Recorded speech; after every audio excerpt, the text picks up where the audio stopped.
Good afternoon, everyone, and thank you for joining us today for our second of 7 Cyber Phenomena Roundtables for 2025. Today's subject is Surviving Cyber Entropy, your ever-expanding vulnerabilities and attack surface.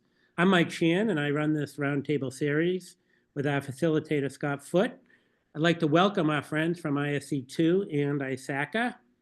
Today, we have another great panel, which includes Nia Lucky, Joseph Davis, and Gerald Bichelt. Nia is a cybersecurity leader specializing in GRC, threat intelligence, risk mitigation, and cloud security. As a senior cybersecurity business consultant, she specializes in integrating cloud security for the financial sectors and leading teams focused on IAM security standards and cybersecurity assessments in retail. Nia is a co-author of the CISO Playbook and excels in aligning cybersecurity with business goals and fosters strong security culture. Joseph Davis has 25 plus years in cybersecurity, data privacy, and risk management. As a customer security officer for healthcare and life sciences at Microsoft, he advises on cybersecurity and cloud migrations. Previously, he led Avanad's security advisory practice and served as a CISO at Sensata Technologies in Covidian, which is a former Medtronic. A CISSP and CCSP and GCFE holder, Joseph also runs Trilo LLC, which supports rural healthcare cybersecurity. Gerald Bichelt is a CISO at Acronis and has extensive experience in security, privacy, and compliance.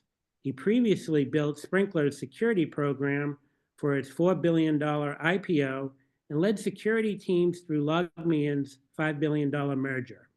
A former chief security officer at Demandware, he contributed to its $3 billion Salesforce acquisition. He has served on a number of boards, including the National Cybersecurity Alliance.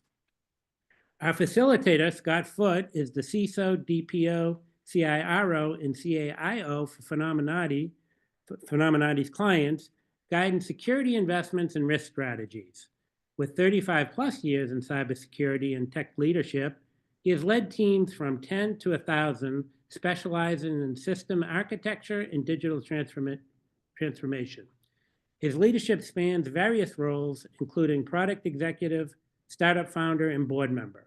Scott has offered several works on cybersecurity, including the Risk Formula and Cyber Entropy, and is a frequent speaker at industry events. He also serves on multiple advisory boards and has been involved in several nonprofit organizations. We have a lot of material to cover today, so if you have questions, if you can put them in chat, and if we don't get to them, we will follow up with you. Please join me and welcome today's briefing facilitator, Scott Foote. Take it away, Scott. Thanks, Mike, and welcome to all the panelists today. Thank you guys for being able to participate. Mike, can we change my bio from 35 plus years to 25 plus years? I'm starting to feel old. I can do that. I can put 10 plus years if you'd like, Scott. There you go. It's going to have to be that at some point. So let's dive right in with this concept of cyber entropy. So the good news is we only have one single slide. So we're not going to bore you with PowerPoint. This is meant to be a discussion amongst all of these experienced panelists. But in this one slide, I want to just build up that concept of cyber entropy. And if you'd like to follow along with it, you can go to cyberentropy.com. That takes you to a blog article that I wrote a couple of years ago about this. But let's dive right into it.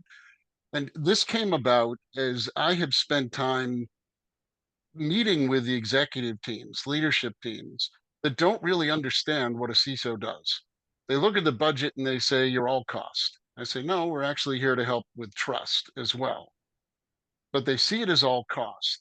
And they don't really understand why the team has the number of people they have, why we need the specialists we need, why do we sometimes have dozens or more vendors in our security ops center. We're going to get into a lot of this as we talk about it.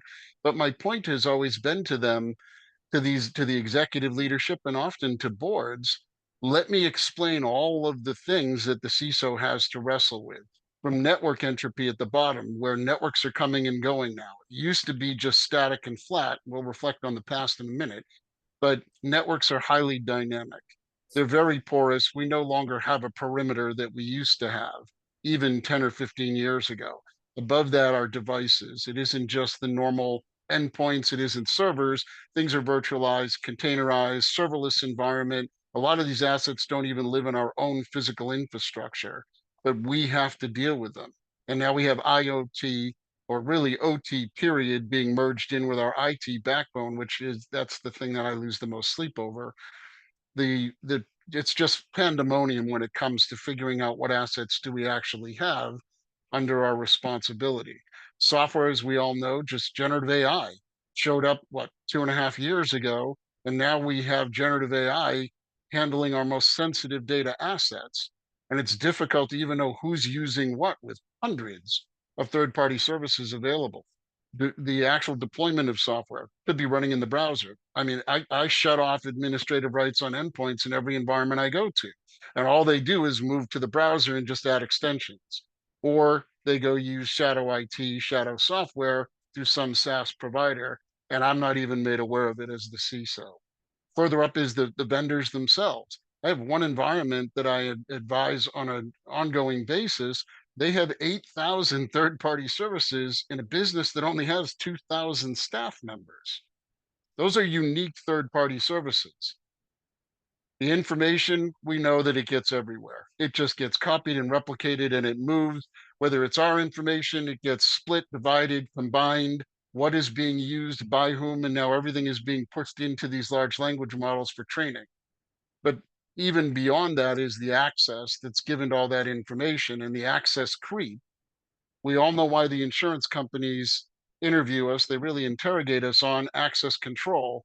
Do you have privileged access? It's because access always seems to be given, but almost never taken away. You know, the number of people that understand how to grant privileges, but don't revoke the privileges when they're no longer needed, the balance there, I think, is way out of whack. Identities, whether it's our own identities, our corporate accounts, our users, our partners, that's just gotten almost unmanageable. And we're going to tackle that one too. But on the top, these are often things that are not thought about when the CISO is handed their budget. Where does M&A come from? Where does the M&A due diligence as new business opportunities? Maybe it's even just a new product family that's been in R&D for a while and now it's going to go live. That gets added to our list of responsibilities, but we don't get additional resources to cover it. We don't get additional resources. We have to take people out of our production environment to go do M&A due diligence for new business opportunities. And sitting on top of all of this are the obligations of the company, which really drives the risk that hangs over our heads as CISOs, CIOs, DPOs. Those obligations, we've seen a lot of this with privacy in the last 5 years, but also SEC, DORA, NIS2. These obligations are getting heavier and there's more enforcement. We as the protectors of the businesses, this is first and foremost in terms of shaping our work and prioritizing what we have to do. So the point is, this is our new attack surface. It's huge, and every one of these layers is continuously creeping and growing. That's where we started to use the term entropy. And we talk about this as the whole vulnerability landscape. And I know a lot of people will look at the top half of this and say, I've never even thought about adding that into the things that I need to get funded for, but we all have it in terms of our responsibilities. Bracketing this is, of course, the threat actors who continuously evolve, and they don't hit us once and done down at the software layer with malware. When we're being targeted by tier 5 and 6 sophisticated actors, they've got a whole campaign where they're working up and down our vulnerabilities. They know how to carve us up. And we have to put all of that in the business context as we don't just defend our budgets, but we brief out what is the risk landscape to our organizations. So let's come back to this term entropy. So I picked it and I've had, back and forth in terms of folks who like it and folks who just repel against it because they say it's physics, it doesn't come into our world, which is why I lean on my favorite physicist on the planet, Jerry Bucheld, to actually explain from the physicist side how this analogy fits. And in some cases, it's, of course, not a pure fit. But let's start with our panelists. Jerry, can you share some of the thoughts you've shared with us as panelists and myself in the past on the relevance of the analogy? And it Sure. doesn't all have to be pro, Jerry. If you've got things that don't fit, please, that's what we're here to talk about. Oh yeah, absolutely. It's like, and I promise I'm not going to go into like a thermodynamics lesson right now. It's like, so I keep it short and to the point. I mean, one thing, it's like what Scott and I were talking about, cyber entropy. It's like the term immediately stuck with me because entropy is obviously something that is quite interesting. It comes from originally from thermodynamics and has then developed its own little, it's like being own little theories around it. It is in many ways a measure of disorder. It's like, so the higher the entropy, it's like the higher the degree of disorder in a particular system. We know from the second law of thermodynamics that entropy always in closed systems always increases. In open systems with boundaries, it's like it can actually decrease. It's like you offload the entropy to the outside world at that point in time, and I think we can already see some interesting parallels to setting up control systems. It's like containing the chaos that we have. It's what I also thought was super interesting. It's like that took me a while to make the connection to is where entropy is theoretically derived from, which is a concept called ergodic theory. So it's like anyone who actually did math or physics is like, well, maybe remember that. But needless to say, it's like it's very much related to the number of different configurations that a particular system can have, and the bigger that configuration space, the more likely, or it's like the easier it is for a system to get into disorder. And it's like as you restrain that configuration space, put guardrails, so to speak, around this, security controls in our world, the easier it gets to contain the entropy of a system. So I think there's a bunch of different parallels. It's like I haven't really thought all of them through. It's like, and I have to also admit it's been 30 plus years that I've been doing ergodic theory. So it's like I think I have to read up on parts of this as well.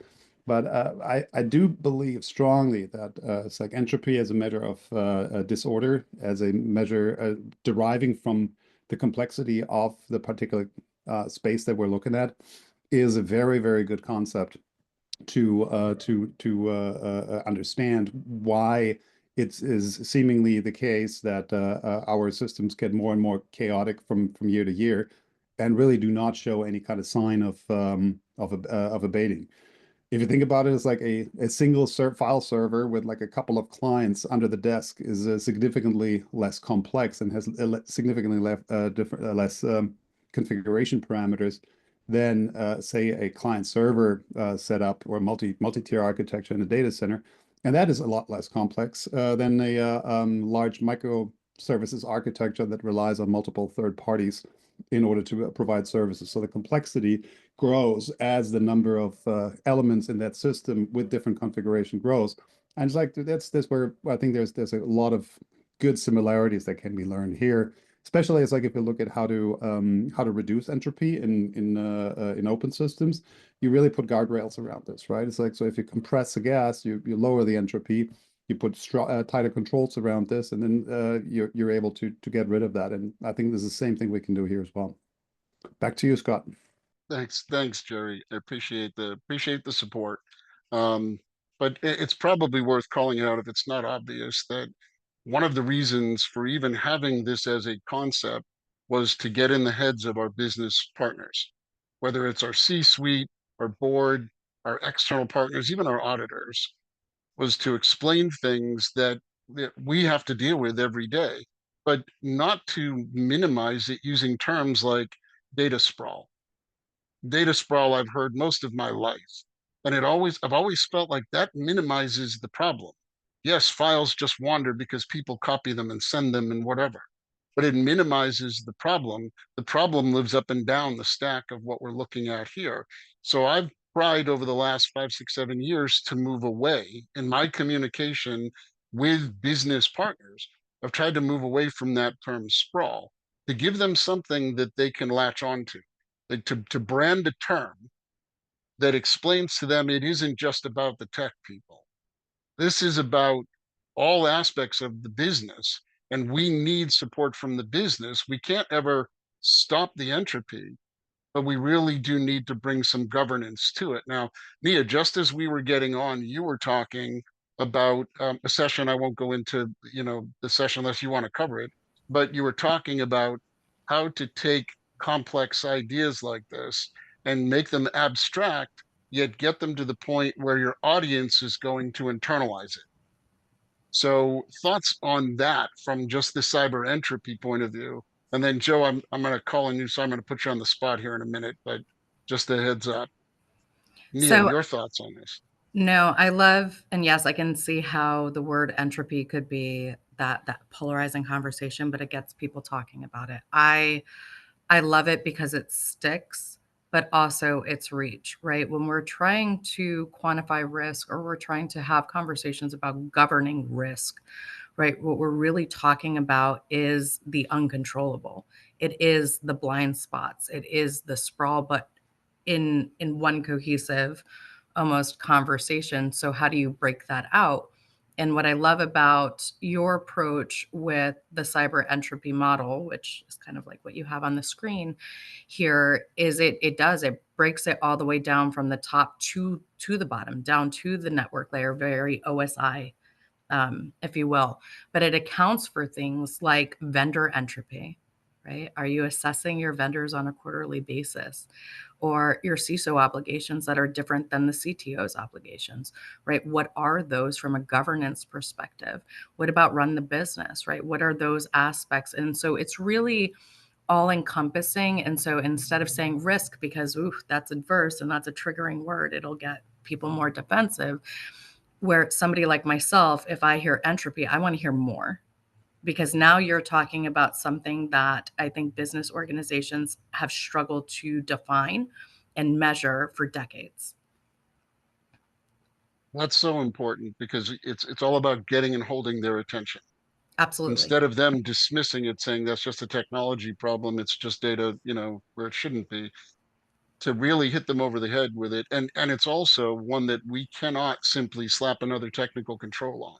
Agreed. And So then to take it a little bit of a step further, right? Because when it comes to risk and it comes to loss, we're talking material versus non-material. I think this gives our decision makers and our business partners a way to look at it a little different, whereas in the past, we might have been reporting it up as a non-material loss. And in reality, it was a material loss. And now we'll be able to quantify it more using a model like this. it connects all those pieces. Yeah. And Absolutely. you're right. I mean, it's derived directly from the OSI stack. That Yep. was, one of the initial, influences on this.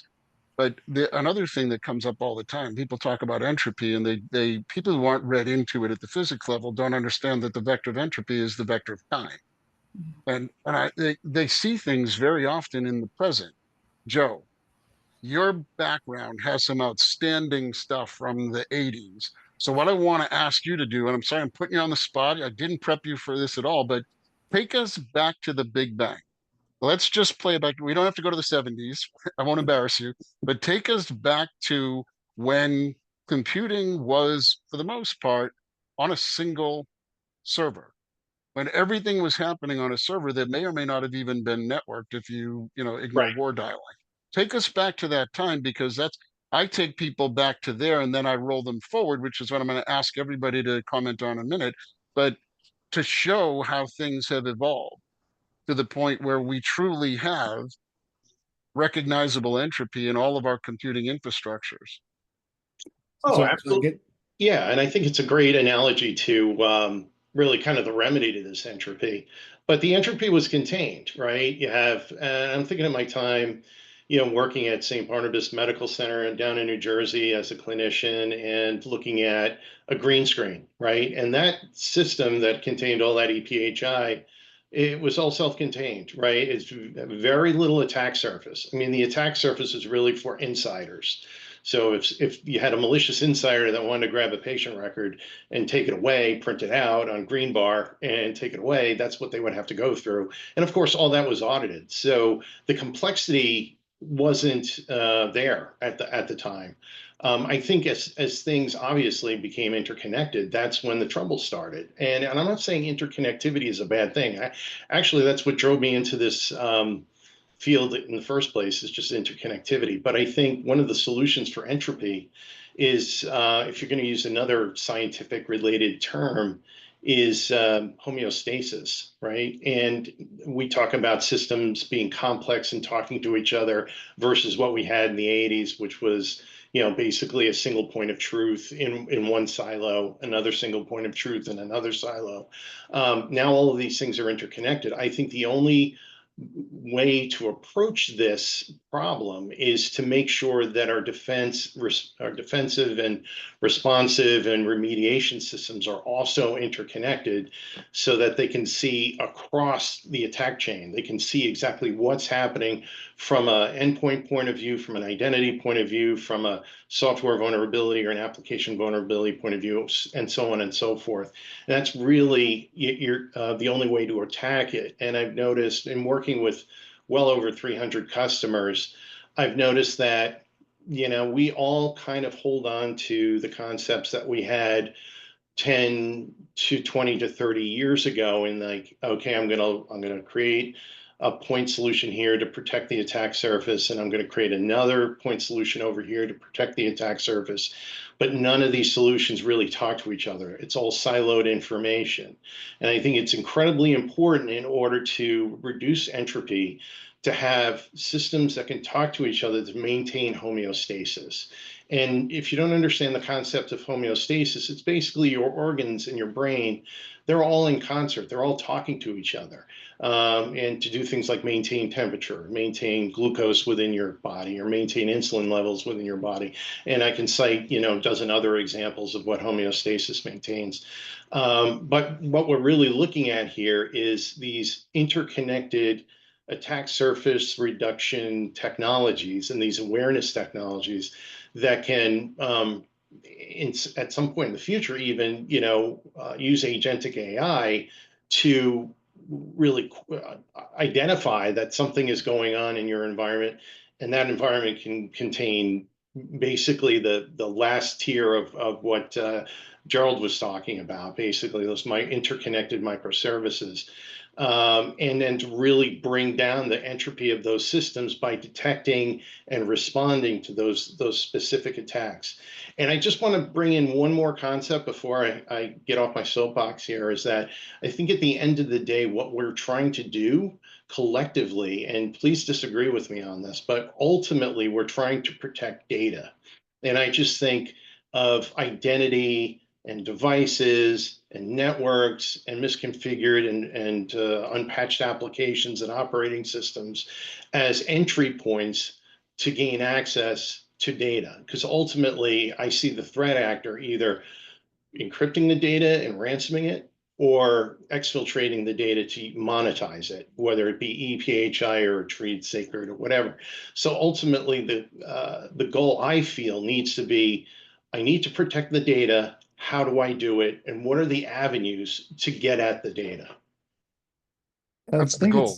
I think it's not only Sorry, Joe, data, go to be ahead. honest with you. I have to inject here a little bit right away, because I think it's data and processes.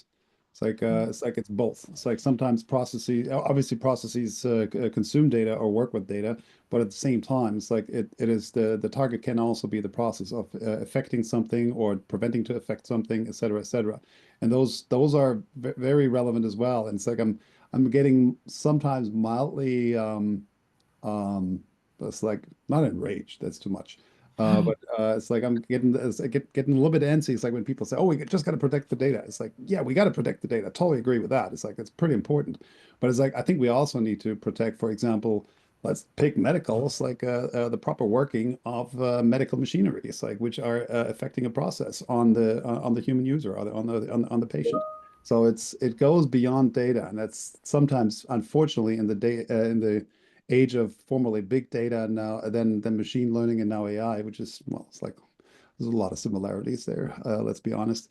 It's like that is lost. It's like we're forgetting sometimes. Really, it's like how important the protection of proper workings of interconnected machinery ultimately is. Sorry, I just had to interfere. Yeah, I would No, completely agree with that. And we're seeing that in the manufacturing lines, and we see that with MIoT. But ultimately, a lot of these processes are driven by data. So if the data is not available, these activities can't occur. It's sensors and controls are bringing that data to the forefront and contributing to the homeostasis of whatever device, whatever manufacturing line that we're dealing with. And again, I wouldn't say the processes aren't important, but I would include that a lot of those processes are driven by the data, because I can tell you I've been involved in lots of these ransomware attacks where we're called in to help remediate and recover, and even identify and stop the threat activity, and it's basically all our work is going to be driven by data. And really, when you're talking about maybe a hospital system, it's their inability to access data. I'm talking about the clinicians now that really stop the processes. I don't, I grew up in a medical environment where everything was paper or film, right? Or blood labs, but all that stuff was on paper. Now we've moved into an era where all it's EPHI and electronic medical records and things of that nature. So you quite honestly, you have these systems, if they go offline, you cannot effectively treat a patient because there's no paper equivalent or other access to that data. So that's why I'm so kind of wrapped around the axle on data. It is in fact a means to an end. And I like the life sciences example. I've spent some time there, not as much as you have, Joe, but I've spent more time with people like Nia in government environments. And the data was how the adversary, the attacker, would try to exploit whatever it was that we did. Now they could monetize it, definitely in the space of stealing data and selling it. They can monetize the data, but the higher you go on the tiers of pain there, the up to stage 4, 5, and 6 actors, they are trying to damage our processes. Whether they're trying to degrade the process or disinform the process, they're trying to make it painful for us. Without the data, we can't proceed. We can't treat patients. We can't do whatever we're doing in terms of the oil and gas industry or the chemical space, right? The data itself is the gold. It's the blood in the homeostasis, environment, blood in the nervous system. So Nia, can you talk about some of the challenges the guys have just pointed out here in terms of defending data in a continuously expanding environment? Now, you were a SOC manager for a number of years.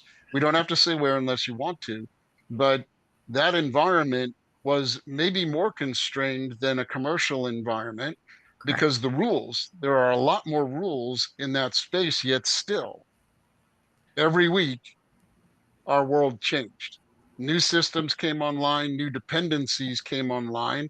And I think that's one of the hardest things to track in this entropic world is what depends on what. Our dependencies have changed since last week, and we might be defending the holder of the data and the networks, but the dependencies of the users that's moving and evolving on top of the information. Can you share some of your experience as a SOC manager just chasing this entropy?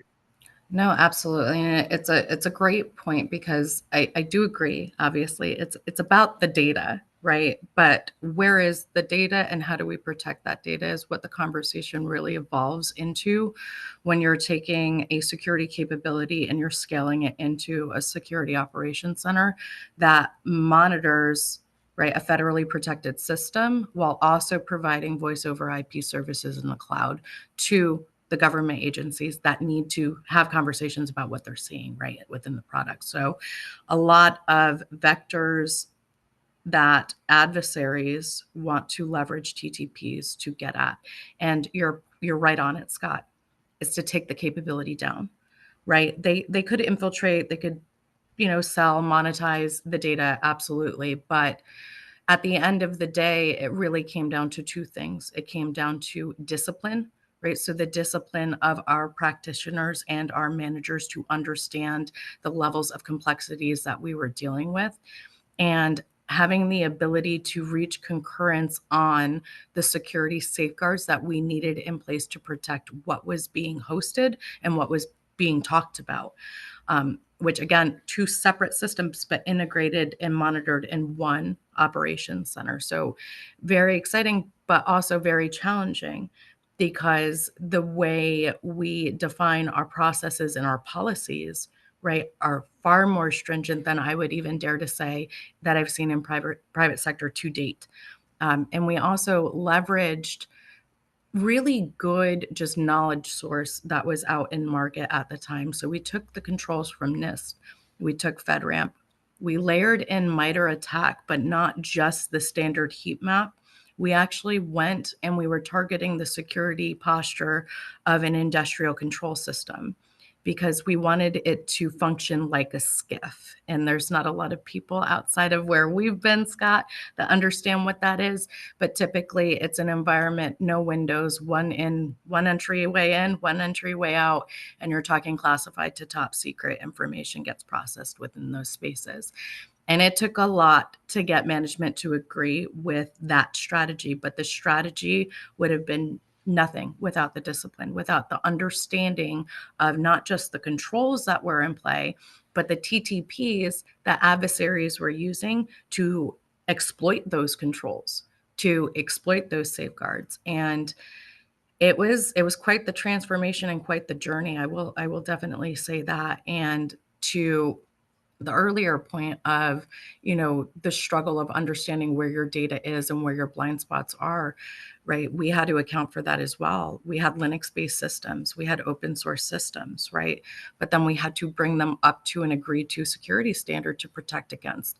And then more importantly, kind of in the space I sit now, that end-to-end governance, right? A process without a policy really doesn't have governance, right? And so then how are you to account for the risk management of that process and the compliance for the regulations that, right, you're trying to adhere to? So using that vision, but then scaling it across was really, again, a great challenge, but a lot. I wish I would have known this model back then, because I think it would have been a lot easier to explain to senior management before we, started going into the planning and execution phase of standing the SOC up in the first place. But at the end, when you're going through penetration tests and you're, achieving things like FedRAMP approvals, things of that nature, and your pen testers are coming back to the CISO for consent to loosen security controls so that they can even get a foothold to test,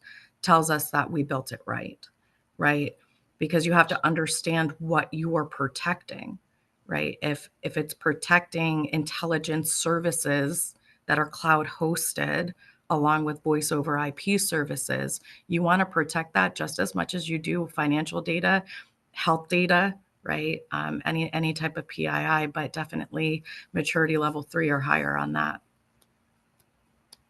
You're taking me back to some very heated conversations, Leah, in some of those environments, not in yours, but in some of the other adjacent environments.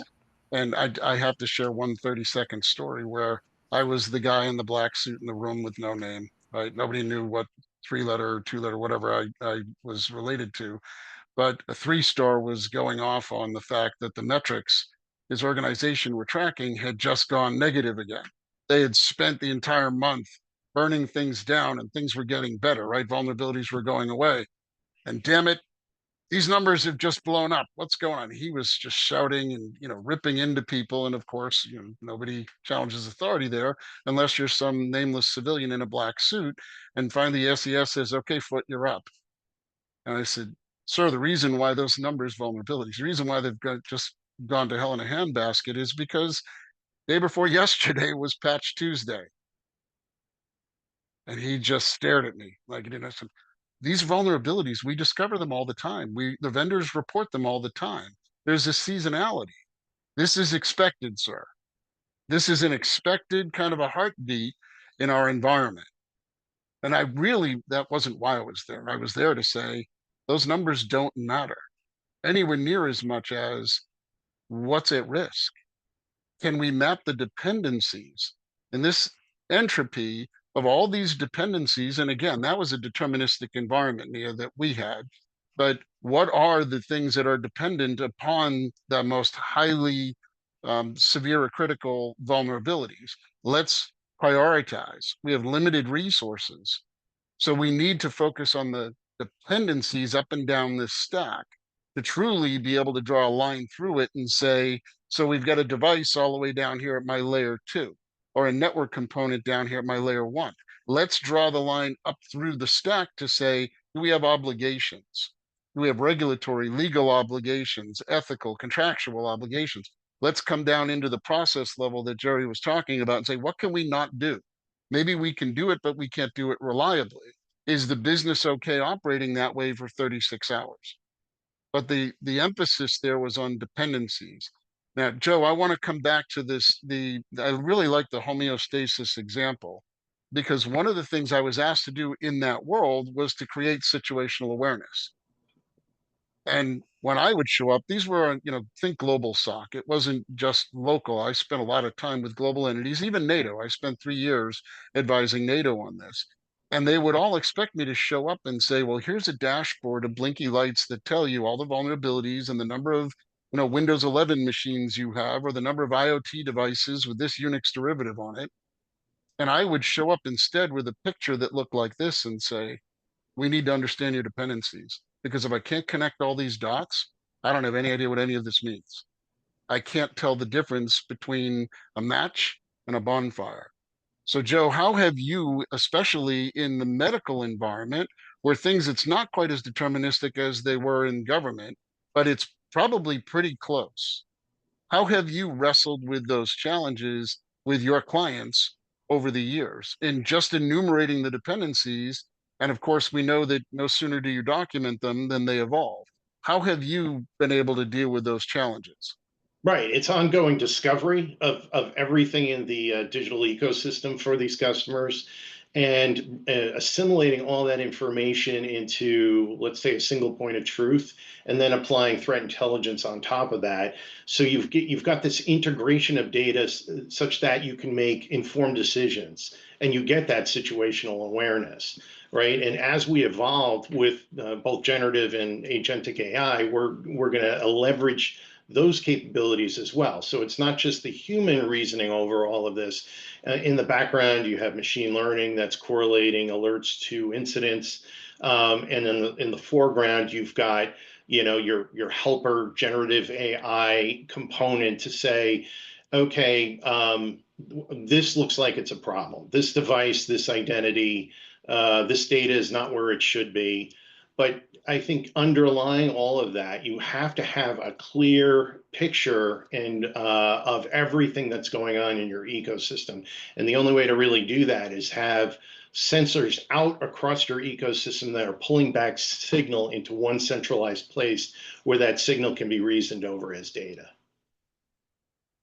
I think that it's fundamental. You've got to instrument everything because you need to be in all the corners to do that continuous discovery. But do you guys think we have gotten to a point where it's no longer possible? We used to have the one InfoSec guy, that was me, on that one mainframe, right in the basement with the lab coat.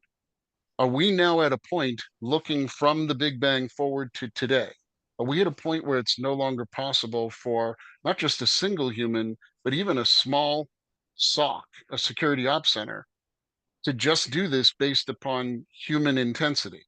To keep interviewing, to keep doing the discovery. And I don't mean just down at the device and observable level. I mean at the non-observable level. Like, we need to understand it. If there's a dependency, what's the criticality? I think We Right. can't simply observe that. We need to go dig into it. Now, Jerry, I've known you through 4 or 5 positions as a CISO now. So you've seen this in all types of businesses. Your thoughts on how do we maintain that? And it's wonderful that we have things like big data feeding large language models, but it's still a very fragmented landscape, I guess. Where is your thinking in terms of, is this beyond, human capability to manage? I mean, it's like, I think without automation, without appropriate automation, and I use that in the most general term, the general way that I can possibly think of that term, you will have a hard time finding enough human resources to look at this, and they also tend to get it into each other's way. So it's like just adding another 5 people to a particular SOC tier does not necessarily make this better. It's like it just is like at some point in time, it's like they do trample on each other's feet. So I think a modern architecture is like in order to keep some of the detection, focusing initially right now on detection response. There's similar things to be said about product security and other stuff as well as you develop. But it's like looking at the particular detection and response. What I like to build out now in these days is essentially a event-driven enrichment and automation system that collects events from various kind of sensors, whether it's an MDR that feeds it into an XDR kind of like platform, whether it's some network perimeter event monitoring, network security monitoring in general. It's like if it makes sense. In many cases, it doesn't make any sense anymore. Cloud native kind of like events that can get generated, all fed into central repositories that used to be what we call the SIM. It's like I'm not so sure whether today the notion of the traditional SIM really still makes sense. I'm much more interested in things like, for example, message queues that have in-stream detection capabilities. It's like in order to move things forward. Kafka has been doing a bunch of interesting things along those lines that ultimately get fed into large data lakes, and then can be used by machine learning tools essentially to try to identify irregularities that would not be in line with what is expected from normal operations, and raise those as alerts to humans to further investigate. Hopefully also augmented by some form of Gen AI that can summarize a lot of the findings that the XDR and the event collection environment does, because that makes it a lot faster and easier, and it's like a lot lower kind of like learning curve for new tier 1 or tier 2 analysts. So it's like I think I would say that it's like the complexity of the environments that we're managing today is not really well solvable just by throwing people at this. It's like you definitely need to look at the kind of processes that you implement. It's like going back to processes, Joe. Sorry about that. But then also it's like look at the kind of technology that you're looking at. So it's like the whole people process technology becomes again very important. Getting the right people in place. It's like defining the right kind of automations and then automating them through the various kind of SOAR platforms. And other Gen AI tools, natural language processing tools, et cetera, in order to make the most sense out of the data that gets collected. And essentially moving up in the knowledge hierarchies. Like if we remember, it's like we have information, data, knowledge, and wisdom. It's like in some of those kind of models. You really need to get beyond data. You need to get ideally even beyond, and we have the tools in place today to get beyond just information and data. It's like getting into knowledge. And if we don't use that, it's like I think we're really missing out on the ability to reduce entropy. So I completely agree with you, Jerry. And I mean, you know that, but just to acknowledge to the audience that that's one of our single biggest problems is to, as Joe has talked about, put the sensors in the environment, stream the data. We don't want to do that over production networks. We want to do it out of band, right? We want to do it reliably, of course. We want to feed it into the knowledge bases. But where I started to run into issues just a few years ago with this challenge was when I got to the edge of what was mine. And I started to work with, let's call them vendors. It wasn't a vendor in that environment. They were just subordinate organizations that I depended upon, but I didn't instrument their environment. And I didn't want phone calls. I didn't want emails. What I wanted was data feeds, but only what was relevant. So Nia, I mean, I'm gonna put you on the spot here and your experience in that space, because you lived that as well. Yep. And we had some of these environments, I had more liaisons, more individuals, Jerry, they were humans who were responsible, moving up the stack now, they were responsible for communicating between two partnered organizations where one had a mission critical dependency on another. And the human was the interface rather than wiring it up. Sometimes there were good reasons, but the human was the interface. And let's face it, I think, Jerry, you said it already, that's not scalable. Absolutely not. So Yeah, you just Nia like had No way. Have you seen an evolution? And I know you've been out of that space for a while, but let's take it into the commercial side. Have you Mhm. seen the evolution where we're starting? This is kind of an unfair question because I think this is still very problematic, but we're starting to sign up partners, not just with the administrative control and the contract, but they're actually providing us data. And I don't mean continuous, stream heartbeat data, but certainly regulatory notifications. But let's get below that. Just health and status. I mean, most of the SaaS platforms that I look at today for clients, one of the first things I do is I'll say, do you have a status gator account? Or what are you using to show all of your dependencies, your third-party dependencies? I want to see what's their availability. Are you seeing that find its way into either security ops or the GRC side of the house? Actually, I am pleased to report that yes, we are seeing those types of things being asked for. Most relatable instance that comes to mind was the negotiation of Tenable Keem. So they have a monitoring event and incident monitoring capability for cloud.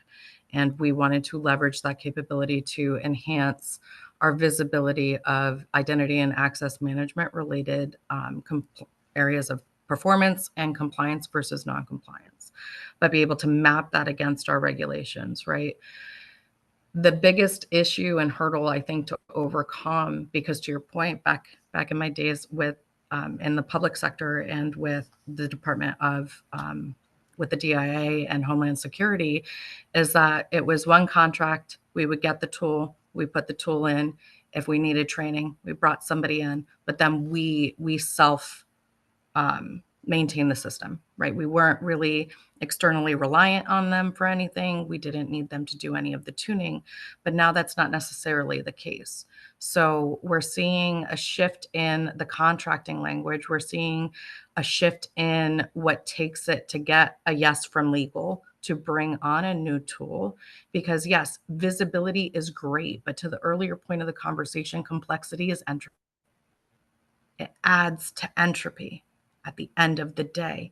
So to come back to homeostasis, what does that look like? It's more than saying, hey, we've got you on 25% based on this contract. Come in and advise this team on how to tune your product. No, if your product is breached, we want to see that in the contract as well, right? We want disclosures. We want to understand where we're inherently vulnerable because we're utilizing your product. Think SolarWinds, right? Oh yeah.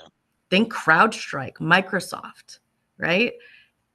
Painful I to don't lie. think anybody really realized the level of those interdependent downstream impact points. And it was made very visible, very fast. SolarWinds, especially in the DoD space, and CrowdStrike, well, that I don't think anybody in America missed that one. So I'm glad to say I am seeing it. Do I think it should take a year to get through those negotiations? No. But do I think it is a demonstration of the level of due diligence and due care that we have as, specialists in our field or C-suite, directors, whatever the position, we have a fiduciary responsibility to do well by the business. And it starts with the contracts, and it starts with having, hey, you're more than just a tool in my enterprise. I mean, it's Yeah, like those. to totally agree with you. It's like Nia, it's like I think one of the things that is to be looked at there is like that it's like we rely on the contracts to establish trust, right? I mean, that's at the end of the day, it's like they're instruments in order to establish some form of trust, which is why we have liabilities in there and that sections about damages and all that kind of good fun stuff that is intended to threaten the respective other side to not screw up. I mean, that's kind of like what it comes down to in a simplified Exactly. kind of a way. But at the end of the day, it's like we're trusting other people or we're trusting other organizations, and it's like whether the decision to do this or not, it's like is obviously a pretty broad one. But it's like at the same time, we're not getting out of this today because we're seeing a strong move towards a utility model for computing. It's like I love comparing this always to how electricity was introduced. It's like when you like 150 years ago when you started to do things with electricity. It's like you built your own generator in your backyard and made sure that you had electricity. And that was a really good model. It's like, and then these crazy people came and said, "Oh, we're going to build a huge plant 20 miles away and then run really thin wires to you. And that's how you get electricity." And it's like the first round, I can already imagine what happened was like, "Are you crazy?" It's like, "I'm not going to rely on you people, hopefully, maybe producing some electricity." It's like, that's insane. But I mean, where are we today, right? So I think we're seeing the same kind of like, we have seen, it's like, this is not new. It's like, but we have seen over the last 15 years or so, a complete migration from a like on-prem model to a utility-driven model, and that's irreversible. So we're not going to get away from that. But it's like it does put a lot of responsibility in the shared responsibility model on the providers of this, and the responsibilities of the users to make sure that they pick the right kind of utility that doesn't go down. No, Joe, absolutely. you're seeing a lot of these same customers. Joe, your thoughts on that call it near-term future, right? I mean, this is not, to Jerry's point, this is not a distant future. This is happening today. And, I don't know anybody today that goes out and starts building their own data center unless you're going to stand up some huge AI environment that you think is unique or competitive, right? People aren't even building data centers into their office spaces anymore. But where do you see that vector emerging over the next, let's limit it to like 3 to 5 years? Yeah, well, Scott, you bring up a, a good point. Over the holiday break this year, or last part of last year and part of this year, I was actually, just rolling around YouTube looking at, IT and cybersecurity videos, and I saw a tremendous amount of publications that dove into videos that were interviewing customers about moving out of the cloud and back to a data center. And my jaw dropped. I was just floored. But there is still this concept out there that individuals can do it better, organizations can do it better than their cloud providers, provide more uptime, provide more resiliency, et cetera. And I'm not seeing that as an overall trend, but just be aware that that's still out there. But ultimately, I think folks with limited staff and even limited budget to that extent, they're not going to be able to host their own data center, right? They're going to start in the cloud as smaller to mid-sized companies come on board. They're starting with SaaS applications, the least complicated of all the cloud offerings there are out there. And really, from my perspective, or the perspective of those cybersecurity professionals that I work with, is that we're going to have to protect all environments equally. As these things evolve, it's not something where it always gets my hackles up when I hear, well, I'm a cloud security specialist, or I'm an endpoint security specialist, or I'm an identity security specialist. Yeah, we need specialties in those areas because those areas have complexity. But I want to approach it where, it's more holistic, that we're protecting across the board. And really, I think that's where it's going to continue to grow, is that holistic protection across all of these modalities, whether it's on-prem, in the cloud, regardless of what type of cloud, AWS, Amazon, GCP, etc., OCI. There's really no end to this, as you call it, entropy. This is just going to continue. And another thing I'd like to add, I think the only way around it, if we don't go out and hire, hundreds of really experienced analysts, we're going to have to leverage some sort of artificial intelligence in order for the problems within these ecosystems to be brought to our attention. And then maybe even, if we allow it, have those problems quelled by, agentic AI. I'm certainly liking the promise. I have to admit I haven't yet seen the fruits of that labor, but I certainly like the promise, and I fully get why the promise is out there. But I'm not seeing it accelerate the SOC analysts. It's definitely improving things for them, but it needs to get to the point where you're talking about, Joe. So, and I'm cognizant about the time. I want to give everybody a chance for one last word. So, Nia, back at the top about cyber entropy. What's your advice to clients today when you walk in and you realize that that's the beast they're wrestling with? They might bring you in for particular problem or pain somewhere in the stack, But what's your advice to them in terms of taking that holistic view that Joe's talking about? My challenge to everyone listening and just any client really is really start asking yourself and your teams and your peers what end to end really looks like, right? From a data perspective, from a policy process perspective, and then start pulling it apart when it comes to the threats and the risks. But we need to reach concurrence on what end to end looks like. We need to reach concurrence on what should be an enterprise function, right? I feel like something like this really is suitable at the enterprise level so that you are getting that comprehensive view, because that is what the C-suite needs. That's what every CIO, CISO, CTO needs, is they need to have a full understanding of what this looks like for them on a day over day, week over week, month over month. And again, it starts with, well, what does end to end look like for you? Because to your bringing it all the way back to the beginning of this conversation, there's a lot of people that never really questioned obligations or, business entropy.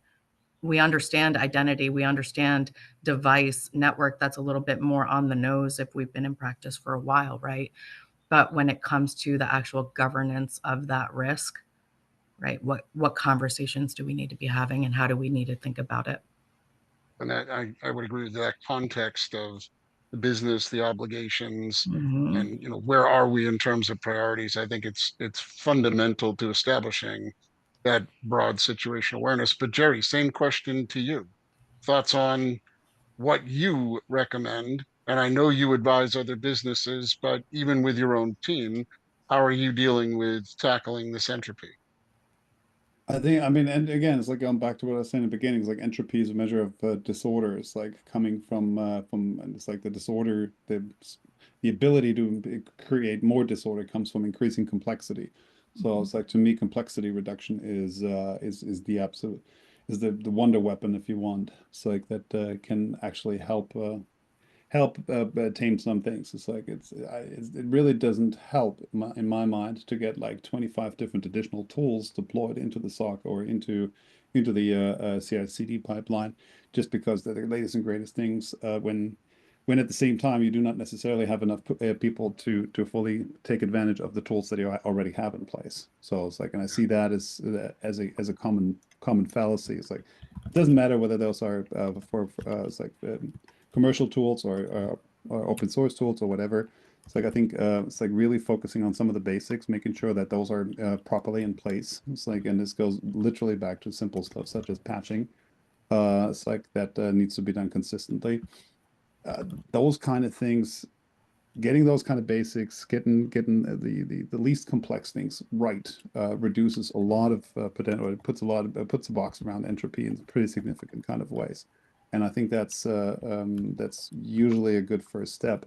Once that is solved, it's like then you can obviously look into like the next layer up. It's like what other things are possible, but just from experience, even the largest organizations very, very frequently do not have some of those absolute basics truly under control. And I think that introduces then a lot of Completely agree. discontent higher up the stack. Yeah, I think Dan Gear says it all the time. He says the problem with complexity is that it obscures vulnerability.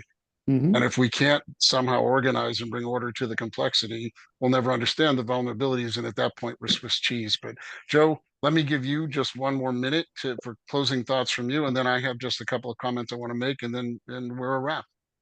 Yeah, we need to do a better job of having tools that actually work for us rather than us having to configure those tools and spend all of our time around the integration of those tools so that we can take, our best and brightest and point them towards attack reduction, and things like, understanding that there's an attack in place and stopping the attack and recovering from the attack.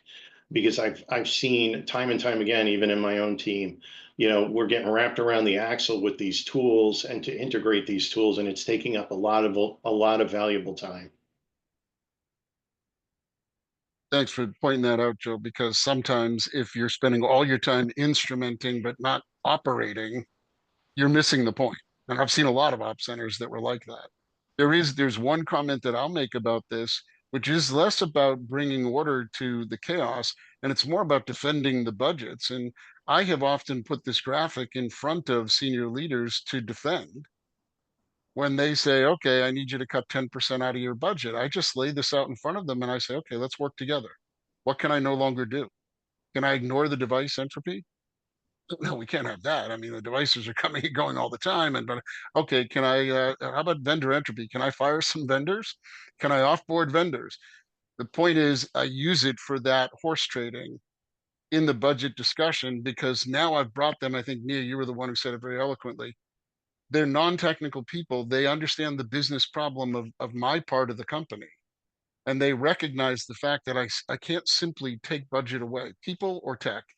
I can't simply take budget away without minimizing an investment somewhere in addressing the entropy up and down the stack. So if if folks don't get anything else out of this, hopefully they've taken screenshots of this graphic. Reach out if you want an actual high-res image of it. But hopefully this has given you a takeaway that helps you bring order to your environment and help you address cyber entropy, not just internally with your own team, but with all your business partners across the company. So let me say thank you to the panelists. This has been fantastic, as I knew it would be. You guys have been terrific. I think you're all on the front lines dealing with this. And hopefully our audience has heard from you things that they can take back to their own battlegrounds.